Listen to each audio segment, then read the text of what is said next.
All right, guys, I keep getting the comments from the steering wheel holders, and I'm gonna tell you what, steering wheel holding actually sounds pretty damn good right now. So we're not doing anything with the work truck here today.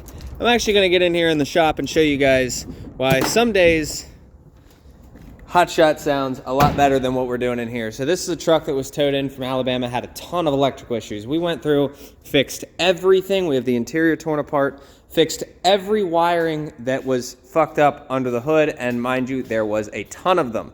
So we got batteries charged up. This thing has a new PCM. It has a new TIPM because both of those were fried and we were having communication issues. New battery terminals, new grounds, all that stuff. So this truck now, we've gone through, checked all the injectors, made sure there was valve-lash. It just cranks. It does not do anything else. It just cranks. So when we put my box on it, the only code in there that really says that it will make the truck not start is a throttle position code. And I went through and I started checking.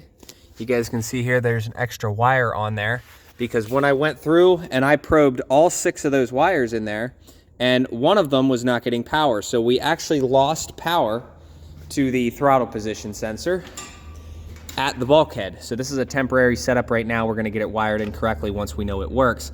But we have 5 volts from this wire to the pedal now, whereas the factory wire has a break in it somewhere. Somewhere along the lines there's a break. So now we have 5 volts to the APPS on signal or sensor 1 and sensor 2. And every time I hook my box in, I've verified that all the wires have continuity down to the PCM, up to the bulkhead, up to there, everything. Tried a new pedal because I have one in stock just to try it. And I plug my scan tool into it. And for some reason, we still have that same throttle position code. We cannot verify an idle, therefore it will just sit here and crank. And we're at the point where that box is telling me that sensor 2 is getting 0 volts. It's getting 0.005 volts, so like almost as 0 as possible, whereas the other sensor is working perfectly fine. Until we fix that, this truck will physically never run. It will never try to run. It will just sit there and crank all day. So we have the batteries off of it now. We're gonna let this thing sit for about half hour, 45 minutes, and go from there. But these electrical problems, they are not a lot of fun. This thing has a brand new motor, not from us, but has a brand new motor, rebuilt.